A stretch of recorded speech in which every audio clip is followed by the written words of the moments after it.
La cuarentena continuará por un mes más, se va hasta el 30 de mayo.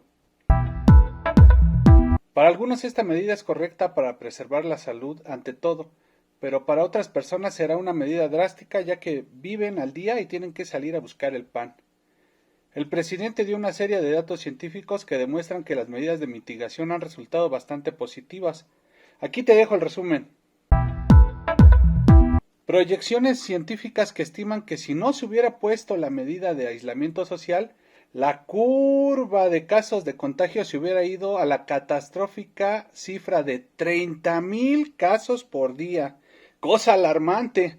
Y en contraste observamos la curva verde, que es el actual panorama y que también proyecta menos casos debido a la estrategia de cuarentena y el por qué se debe continuar con ella.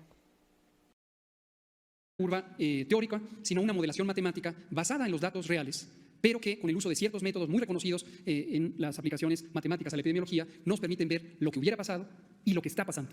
Lo explico. En la curva roja es una de las varias proyecciones que tenemos de todos estos grupos académicos, y aquí comento también, seleccionamos esta porque es la que tiene la visualización más inmediata, pero en general todos los grupos coincidieron en qué es lo que podría pasar, qué es lo que está pasando, qué es lo que va a pasar. Pequeñas variaciones en fechas, en número de casos, etcétera, pero en general todos coincidieron con este mensaje. Lo que se ve en la curva roja es lo que habría pasado si no se hubieran hecho medidas de mitigación comunitaria masivas, con esta curva que en el pico máximo supera los 30,000 casos a nivel nacional en un solo día, y que hubiera sido muy rápida, pero con una consecuencia muy importante en la saturación de los hospitales, por supuesto, también los casos graves y la mortalidad. No se alcanza a ver porque es demasiado pequeño, pero noten ustedes en el piso de la diapositiva, en la parte inferior de la gráfica, se ven unos puntitos negros.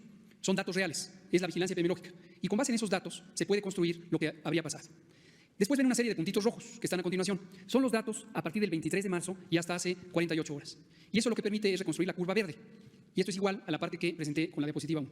La curva verde es lo que está pasando, son los puntitos rojos, y lo que se proyecta con estos métodos que pasará si y solo si continúan las medidas de mitigación comunitaria. Y esto quiero dejarlo muy claro, esto no es una garantía de que ya estamos fuera de riesgo, esto depende de que continúen y se ejecuten, se cumplan correctamente las medidas de mitigación comunitaria. Aquí en esta gráfica, que es la teoría de mitigación, en la curva naranja representa los casos de hospitalización por COVID-19 que se pudieran dar si no se respeta la cuarentena, mientras que la curva verde pronostica el escenario en el que se respeta la cuarentena, en donde los hospitales podrían estar en condiciones de recibir a todos los enfermos que lo requieran.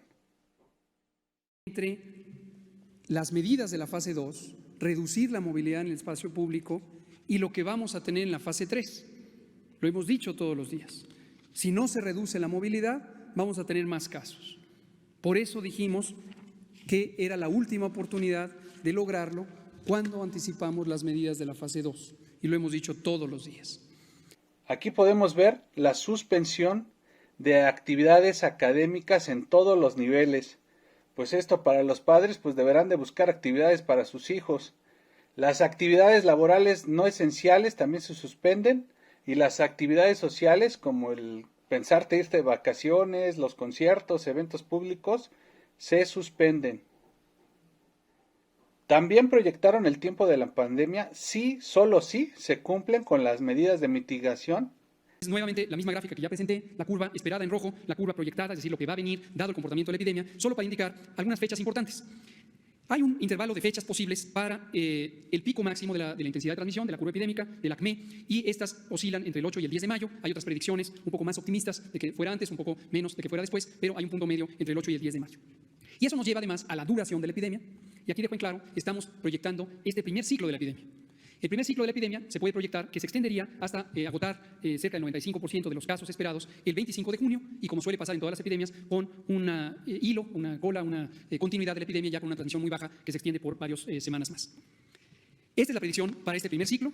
Insisto, quiero dejarlo extremadamente claro, si y solo si se mantienen las medidas de acuerdo al programado, las medidas de mitigación comunitaria que implican quédate en casa. Ahora, los grupos científicos hicieron las siguientes recomendaciones. Y estas recomendaciones se basan en la evidencia que acabo de presentar y su análisis cuidadoso. Hemos tenido repetidas y prolongadas conversaciones con esta comunidad. Y lo primero que recomiendan es mantener la Jornada Nacional de Sana Distancia, pero extenderla hasta el 30 de mayo.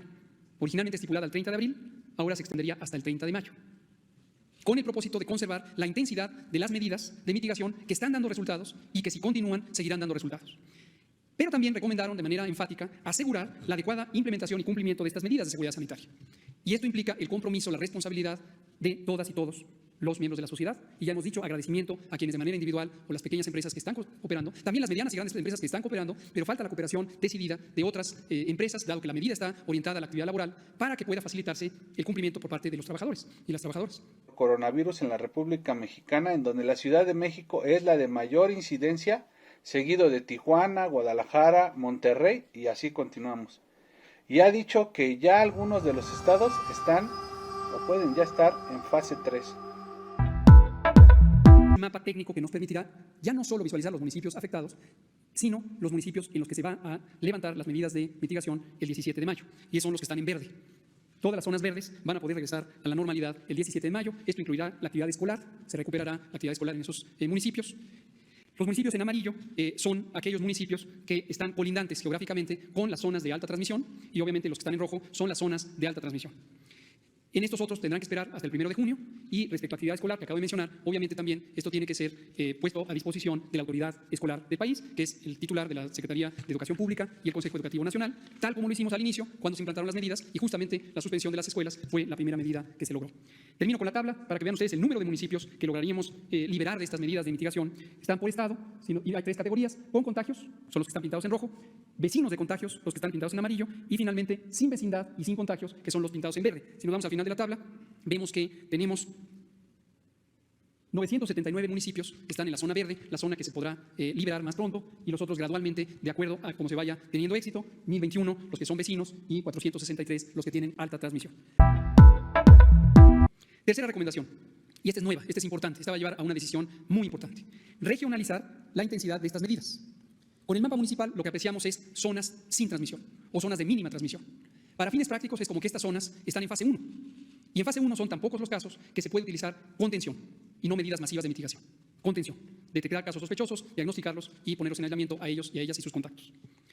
Cuarta medida, que también es nueva, la recomendación: segmentar la movilidad en el territorio nacional. Esto lo que quiere decir es instrumentar mecanismos de contención geográfica. Contención geográfica. Necesitamos que las personas que viven en las zonas de baja o nula transmisión permanezcan en esa zona de baja o nula transmisión, que no se desplacen a zonas de mayor transmisión.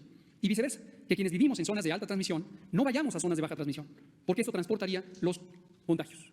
Recordarán que como venía la Semana Santa, especificamos que no eran vacaciones, y por eso enfatizamos la importancia de cerrar la actividad turística, la actividad hotelera, para que no hubiera desplazamiento, como le ocurrió a algunos de los países europeos más afectados, y logramos evitarlo. No se propagó en el territorio nacional. Y por último, mantener, aún después del 30 de mayo, cuando acaba la Jornada Nacional de Sana Distancia, la protección con estas medidas de sana distancia de las personas adultas mayores y las personas que tienen enfermedades crónicas que los hacen más susceptibles a complicarse o tener desenlaces fatales, y las mujeres embarazadas. Por lo tanto, las acciones de control que serán propuestas para su formalización en el Consejo de Salud General son estas 3. La Jornada Nacional de Sana Distancia permanecerá vigente hasta el 30 de mayo, pero 2, en los municipios de baja o nula transmisión, las medidas de seguridad sanitaria permanecerían hasta el 17 de mayo y posteriormente se conservaría o se recuperarían las actividades normales. Entonces, en los municipios donde hay baja o nula transmisión, anticipadamente salen de las medidas de mitigación comunitaria, anticipadamente, y esto representa el éxito que ha habido en esas comunidades. Los municipios que tienen alta transmisión se esperan hasta el 30 de mayo, y en todos los casos el 1 de junio ya recuperamos de una manera escalonada, de una manera organizada, las actividades económicas, sociales y de la vida pública. Y recordarles aquí que todo depende de que se sigan cumpliendo las medidas. Regiones del país donde no se cumplan las medidas, no se va a lograr lo que se proyecta, va a aumentar la transmisión y podría ser imposible, inviable, no recomendable que se levanten las medidas. Entonces, ojo, hay que extremar la reducción con todo lo que se necesita para lograrlo. Y tercero, que ya dijimos, se mantendrán hasta nuevo aviso las medidas de protección de las poblaciones con mayor riesgo.